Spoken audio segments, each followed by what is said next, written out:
don't know how well you can hear me because it's a little windy, but this morning we're at the dog park. The sun is very in my face, which is right along the beach, about 15 minutes from our house. And I just brought my knitting along with me. I'm wearing my Argyle. Very New England feel this morning, but I just wanted to say hi and give you a little bit of an update.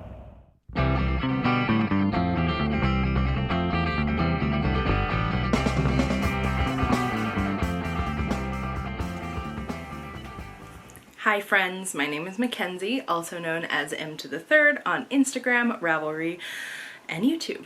And I have found all my memory cards, so and figured out what was wrong with them. So I am back recording on my main camera, which is great because yeah, the audio last week was not fantastic. So I apologize for that, and hopefully you'll just continue to get little clips from my iPhone when I'm out and about, and I can record my proper podcasty vlog on here because yeah, this sound quality is so much better. So today I want to talk a little bit about sweaters. I haven't made a ton of progress on stuff because I have been dyeing a bunch of yarn for my first wholesale order, which is super exciting, and dyeing yarn for an upcoming shop update. So yeah, I have made progress on my Rhinebeck sweater, but that's kind of all I've been knitting on, which I'm not mad about. It's just what's happening. But in lieu of me starting this 10 by 10 wardrobe challenge and thinking about fall clothing and just clothing and wardrobe in general, I thought it might be fun to talk about some hand knits of mine, and especially some hand knits that I'm actually retiring this year. Some of them don't fit as well as they used to, but I'm going to talk about the problem I'm facing with them and why they're going into basically storage.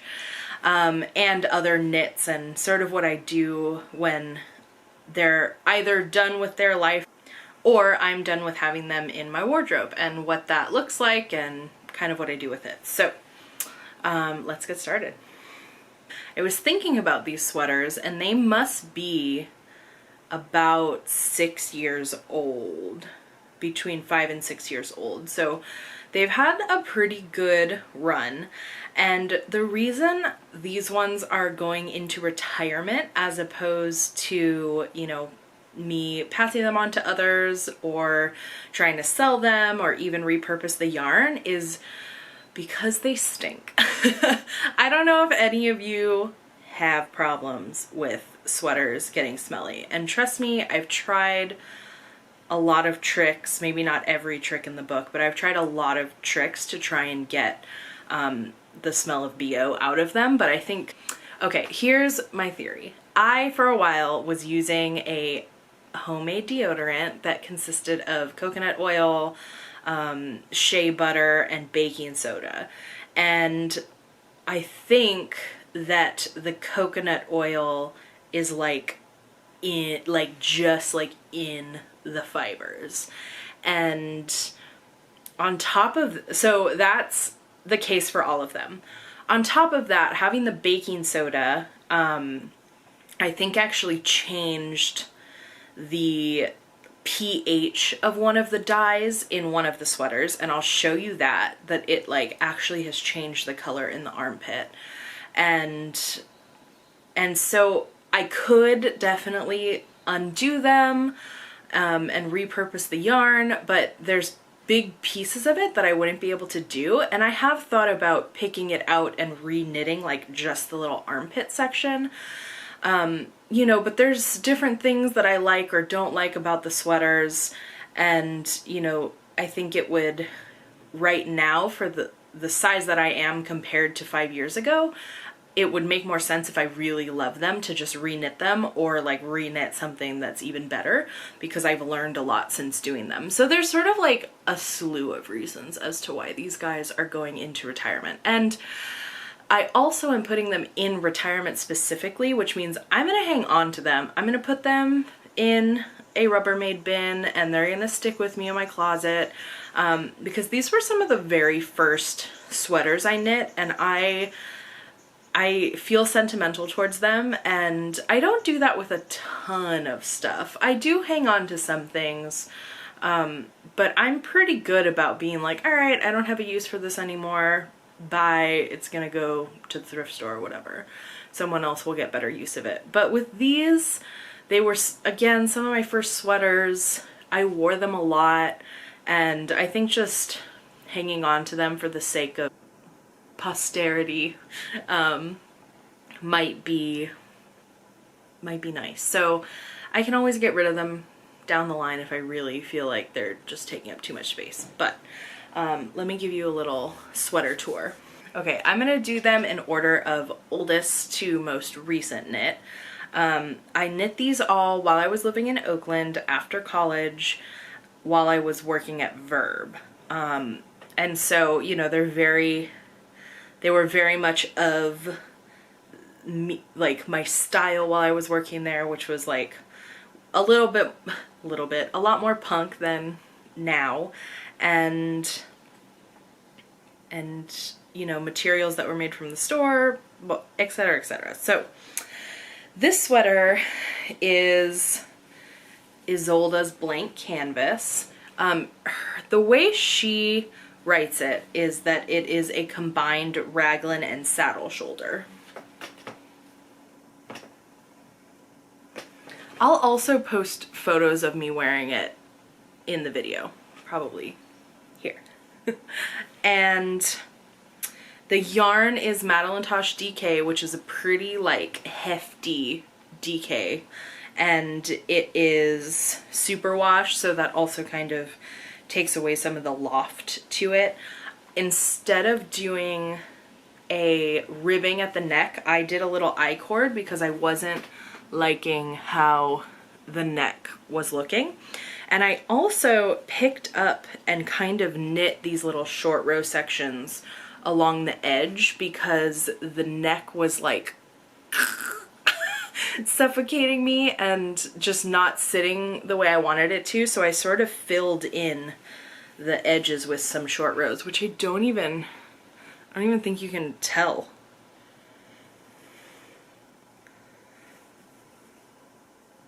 Yeah, I don't know.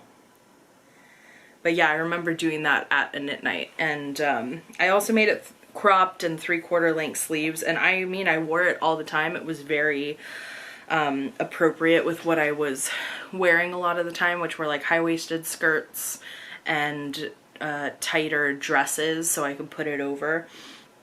I got a lot of wear, but this is also the one that got that discoloration in the armpit.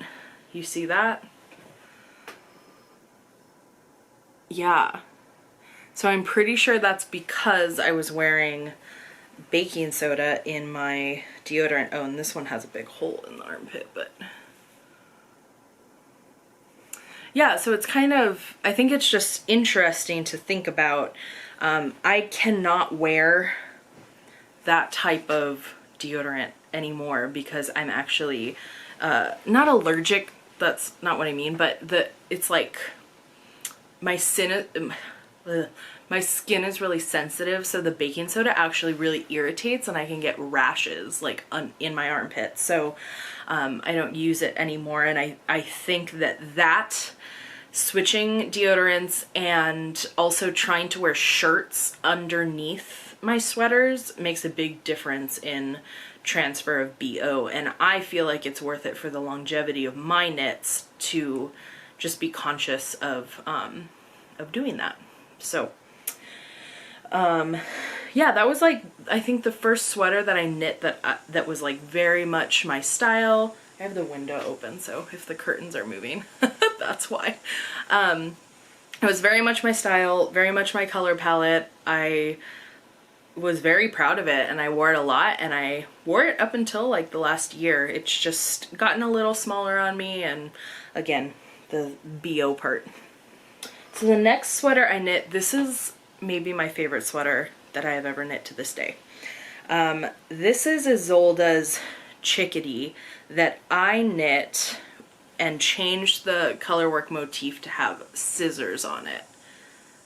Yeah, isn't that cool? I would love to reknit something like this again, maybe with even more scissors.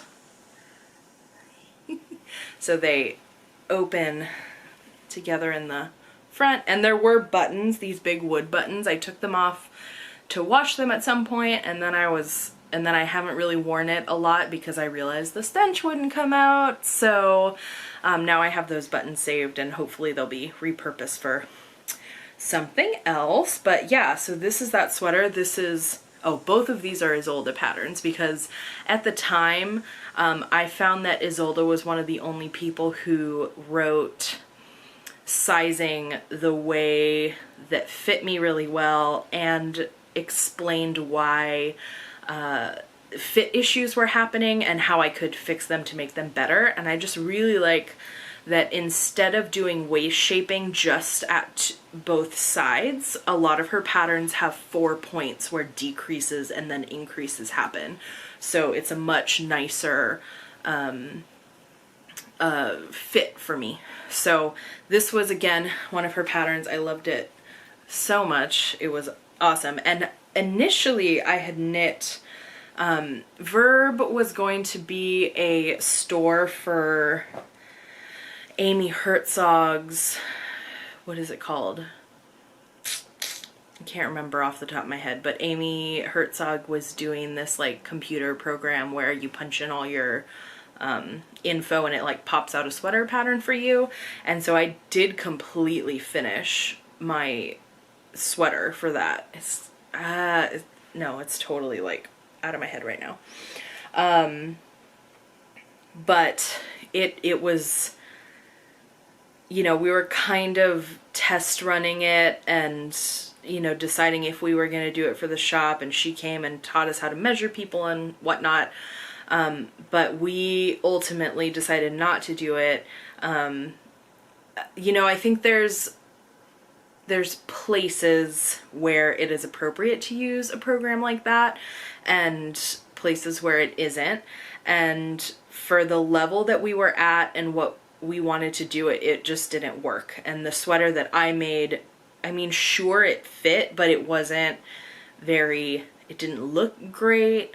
You know, yeah, so regardless, we ended up taking it completely apart, or I ended up taking it completely apart and was allowed to reuse the yarn for this sweater, which I'm very grateful for. Yeah, and I loved making that chart. I love wearing that sweater. I always get compliments on it. It really is one of my favorites, and I hope I can make something similar again. So the last sweater, it is this cardigan, and it wasn't an official pattern, and it was also one of the first times I tried to basically, it wasn't creating my own pattern necessarily, but like kind of in that realm, improvising. I saw, oh, all the buttons are undone, but you kind of get the idea. It's knit with Spin Cycle Rusted Rainbow, and then I'm holding it, or striping it rather, with Quince & Co. Finch, I believe. No, Chickadee, because it's sport weight. So I love this sweater. I think it's super interesting, and it really was before Spin Cycle has been blowing up, which has been really awesome. And I saw one of them wearing this at Stitches West, I don't know how long ago, and I knew I wanted to make one. And before I left Verb, I was like, I've got to get enough skeins to be able to make one. So I did, and I really loved it. The problem is that it wasn't a real pattern. It was someone who was like, this is kind of what I did. You can follow this, you know, loose instruction to knit this cardigan. And my neck opening ended up very big because I didn't, just because I didn't really know what I was doing, and I was kind of just following this formula. and it didn't quite work for grading up to my size. So again, the neck hole ended up being really large, but I wore this all the time, and again, I'll insert some photos here of me wearing it. I wore it under stuff, over stuff, and yeah, I really love it. It's just very, again, kind of smelly. So, and with all of these, I could unravel them potentially, but you know, I kind of like holding on to them for now and being able to reminisce about them and what I was doing while I made them. So for now, they're going into a Rubbermaid bin, which is going up in my closet, and they'll hang out there, and I feel very okay with that. For now, my style has changed, my body has changed, and that's just what's happening. Okay, so now I just want to give you a little update on my Rhinebeck sweater, which I showed off last week. I have gotten a lot of knitting. I was kind of took a day off because I wasn't feeling well on Tuesday, so if I got up, I felt like crap, so I just kind of sat, hunkered down, ate some pho, and took a bath and knit a bunch, so not mad about that. So I just divided for the sleeves, but I'm finished with the color work. I'm finished with the short row shaping, which is exactly the kind of short row shaping that I like for a color work yoke, which is after the pattern is done, and then it sort of happens from here around the back to create some space so that the neck falls and it isn't like I did decide to do the finishing a little early. Oh my god, it's so cute. I did the ribbing here on Tuesday when I was kind of out. Just because I really wanted to make sure that I got that right. I did a little tubular bind off. And mezcla just is looking so good on this dang sweater. I'm stoked. And again, I dyed all of the yarn. And there's mezcla always available in my shop online, and there will be more soon. So if you want to make one of these, head on over and you can check it out. There's always a link in the description. So yeah, I just divided, like really just divided for the armhole. I tried it on. There's a photo on my Instagram if you haven't seen that yet. And yeah, I'm feeling pretty good. It is, you know, a fingering weight sweater that I'm going to have to now knit however much of the body. I usually do. I do like my sweaters a little bit more cropped. Not as cropped as I used to wear, but 14 inches on the body is about where I like to be. So that's what I'm aiming for. And it is a fingering weight sweater for a fat lady, so it might take a while, but that's the kind of project where I can read and knit at the same time, so hopefully I'll get some reading done. Kay and I have been watching Schitt's Creek like I mentioned last time, so I've been knitting through that. God, that show is so great. If you haven't watched it, go watch it. It's hilarious. Other than that, I've been dyeing yarn, hanging out with friends, enjoying the weather because this summer has been like beautiful in Boston.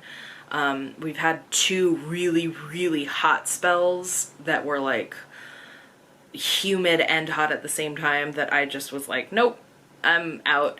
But other than that, we've been really pretty lucky with the weather. So yeah, this weekend Kay and I are going camping with their work for a night, so I'll definitely take some footage during that. And tonight I'm gonna go have beer with my friend Molly.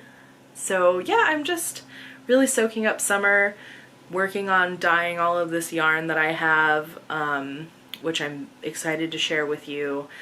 And haven't been doing much sewing, but it's like kind of haunting me, and I know I need to get to it. So